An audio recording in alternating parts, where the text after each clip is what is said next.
লাভ বহরমপুর।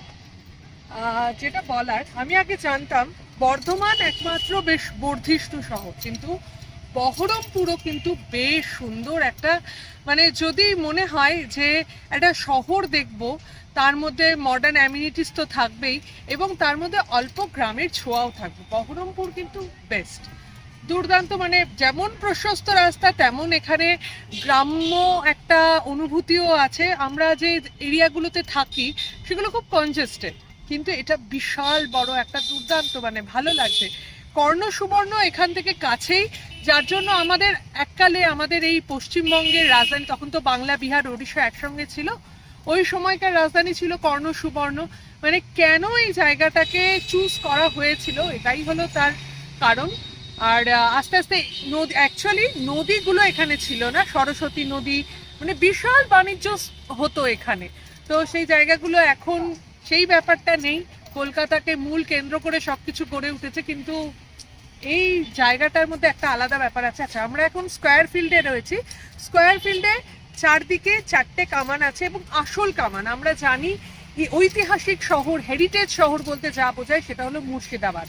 আর এই মুর্শিদাবাদের থেকেও আমরা একটা অফবিট জায়গায় আমরা একটা ঘোরার চেষ্টা করছি। তো বহরমপুর সেই জায়গা, যদি তোমরা অনেকেই জিজ্ঞাসা করো আচ্ছা একটা খুব তাড়াতাড়ি ঘোরা যায় এরকম জায়গার সন্ধান দাও, তো বলবো বহরমপুরে চলে এসো, খুব ভালো লাগবে। আর এই জায়গাটা যেমন শান্ত তেমন আবার প্রাকৃতিক পরিবেশ আছে, আর সব কিছু ঝটপট পাওয়াও যাবে। মানে আমরা যেটা শহুরে মানুষরা যেটা একটু এক্সপেক্ট করি, একটু ওষুধের দোকান, মডার্ন অ্যামিনিটিস, এগুলোও এখানে পাওয়া যাবে, প্লাস পাওয়া যাবে গ্রাম্য একটা অনুভূতি। অফবিট মুর্শিদাবাদ এই সিরিজে আমরা সেকেন্ড দিন আবার বেরিয়ে পড়ছি। সবুজ বাড়ি থেকেই আমাদের যাত্রা শুরু। এখান থেকে বেরিয়ে আমরা ডিরেক্ট চলে যাব একদম মুর্শিদাবাদ স্টেশনে। মতিঝিল, তারপরে রবীন্দ্র সদন, আর এখানে রাম মন্দির আছে, এই জায়গাগুলো ঘুরে দেখব। তো আজকে আমরা নতুন করে ব্লগটা শুরু করছি। তো hello everyone, welcome to Bong passionate traveller. চলো আমাদের সাথে কোন কোন জায়গা ঘুরে দেখানো যায় আর কোন কোন জায়গা আমাদের ভালো লাগলো, সমস্ত কিছু থাকছে এই ভিডিওতে। ওকে চলো। বহরমপুরের গর্ব কৃষ্ণনাথ কলেজ 1853 সালে এটি প্রতিষ্ঠিত। যদিও এই কলেজটি গোড়া বাজারের যে ফেরি আছে তার কাছে অবস্থিত। লালগোলা অধিপতি শ্রীযুক্ত রাজা রাও যোগীন্দ্র নারায়ণ রায় বাহাদুর এটি নির্মিত করেছেন 1327 সালে। হলো শিব মন্দির আর এই হলো রাম মন্দির। এখানে কয়েকটা জিনিস খুব ভালো করে লক্ষ্য করে দেখলাম যে এখানে কিন্তু দুর্গাপুজোর জন্য একটা পার্মানেন্ট মণ্ডপ থাকে, আর সেখানে দুর্গাপুজো হয়ে থাকে বেশিরভাগটাই। আর একটা হলো মন্দির চত্বর, মানে বিশাল বড় মন্দির চত্বর। এই হলো ষষ্ঠীতলা। রাম মন্দিরের একেবারে কাছেই অবস্থিত চালতিয়া বিল। এই দিকটায় পুরো বহরমপুর টাউন, মানে আমরা এই দিকটা থেকেই এসছি আর কি। তার এখন একদম বিলের ধারে দাঁড়িয়ে রয়েছি। আমরা চলে এলাম রঘুনাথ তলা গঙ্গাময়ী গেটওয়েতে, আর আমরা এখন ভেতরে ঢুকবো একটু। এইখানটা বলছে আগে নাকি লিচু বাগান ছিল, এবার এটা বানানোর সময় যতটুকু প্রয়োজন ততটুকু গাছ কেটে বানানো। লিচু বাগান পুরো এখনো রয়েছে। এই যে সেই পুল, আর সেই পুলের ধার দিয়েই পুরো চালতার বিল। বিল থেকে একটা সুন্দর ডেক বেরিয়েছে, আর সেই ডেক থেকে একটা সুন্দর কত বড় বিল, এই প্রান্ত থেকে ওই প্রান্ত।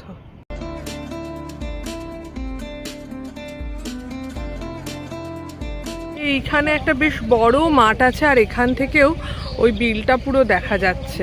এটি মুর্শিদাবাদ জেলার বহরমপুরের কাছে অবস্থিত একটি গুরুত্বপূর্ণ জলাভূমি বা বিল, যা স্থানীয় মৎস্যজীবী সমবায় সমিতির অধীনে পরিচালিত হয় এবং পরিবেশ দূষণ ও মাছের মৃত্যু নিয়ে গবেষণার কেন্দ্রবিন্দু এটি। খুব সুন্দর করে এখানে বসেই পিকনিকের একটা আয়োজন, একটা গ্যাদারিংয়ের আয়োজন করা যায়। নিশ্চয়ই সবাই মনে করছেন রাতের বেলা এলে বেশ ভয় লাগবে। লাইটের ব্যবস্থা আছে রীতিমতন এখানে। আমরা যে রাম মন্দিরটাতে গেছিলাম ওখান দিয়েই ভেতরের রাস্তা দিয়ে না এই মন্দিরে আসা যায়। এটা সম্ভবত রাধা গোবিন্দের মন্দির।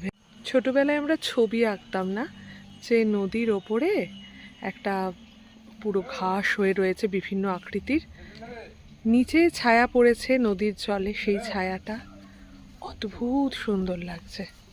এই বিলটি বহরমপুর শহরের কাছাকাছি থাকায় এটিকে চালতিয়া বিল বহরমপুর হিসেবে চিহ্নিত করা হয়। এর বিস্তৃতি অনেকটা।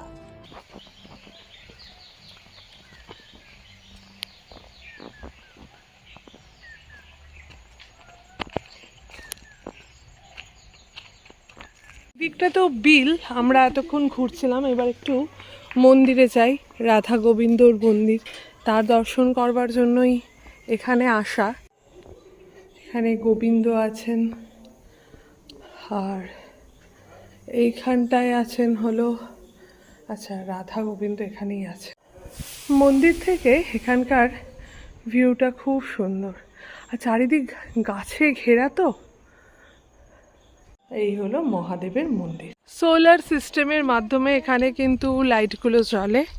আর এবার আমাদের পরবর্তী গন্তব্যের দিকে আমরা এগোবো। বহরমপুরের কিছু গুণী মানুষ, আর তার অপোজিটেই হলো রবীন্দ্র সদন। এই হলো বহরমপুরের রবীন্দ্র সদন চত্বর। আজকে কোনো অনুষ্ঠান আছে আর খুব সুন্দর সাজানোও হয়েছে। যে কোনো জায়গায় রবীন্দ্র সদনটা প্রধান আকর্ষণ হয়ে ওঠে। তো একটু এখানে ঘুরে গেলাম। আর এটাই হলো মেইন রাস্তা। 7 থেকে 17 এখানে নাট্য মেলা আছে। আচ্ছা চলছে এখনো? হ্যাঁ তাই তো। এইখানটাই তো রবীন্দ্র সদন, আর এখানে রয়েছে শ্যামাপ্রসাদ মুখোপাধ্যায়ের একটি মূর্তি, এদিকে লেনিনের মূর্তি, আর এইটা হলো লাল দিঘি। এই ছোটবেলায় যখন মুর্শিদাবাদে আসতাম তখন এই লাল দিঘির নাম প্রচুর শুনেছি এবং দেখেছি, প্রচুর বড় এই দিঘি। এই হলো লাল দিঘি।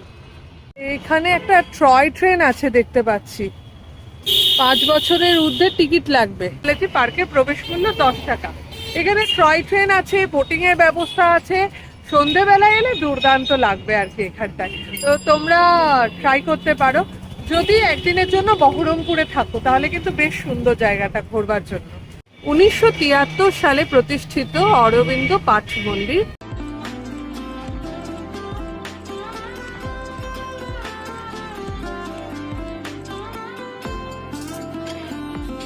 আমরা এখন স্কয়ার ফিল্ডের সামনে দিয়ে আসছি। এখানে এখন খাদি মেলা চলছে, দেখতে পাচ্ছেন কত বড় মাঠটা এটা। চারদিকে এটা 4টে কামান আছে। আর এখানে নামে, আরে বাবা, এখানে হেলিকপ্টারও নামে। এরকম মাঠের চারপাশে একটা হাঁটার জায়গা সত্যি দেখিনি। মাঠে বল টল খেলা হয়। আচ্ছা, আমাদের যে দাদা আছেন উনি বললেন এখানে হেলিপ্যাডও আছে, হেলিকপ্টার টপটার নামে আর কি। আর সুন্দর এখানে বিস্তৃত একটা ফুটপথ আছে। কারো যদি মর্নিং ওয়াক করতে ইচ্ছে হয় বা পুরো জায়গাটাকে যদি ঘুরে দেখতে হয় তাহলে এটা ভারী সুন্দর। এই যে বহরমপুরের পেছন দিয়ে আমরা একটু হাঁটছি।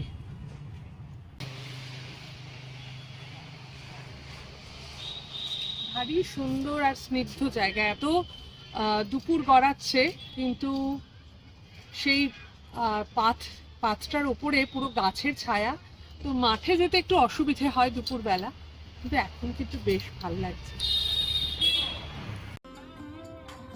বহরমপুর স্কয়ার ফিল্ড, যা ব্যারাক স্কয়ার নামেও পরিচিত, মুর্শিদাবাদ জেলার বহরমপুরের কেন্দ্রে অবস্থিত একটি ঐতিহাসিক ময়দান, যা 1767 সালে ইস্ট ইন্ডিয়া কোম্পানি একটি সেনানিবাস হিসেবে তৈরি করেছিল।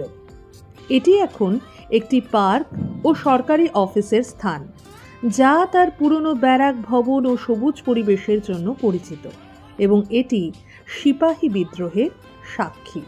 ইন্ডিয়ান কফি হাউস, আর মানে পুরো স্কয়ার ফিল্ড এইটা পুরো ধরে এই জিনিসগুলো আছে। এই government engineering and textile technology সেই কলেজটা আছে এখানে, এটাই সেটা।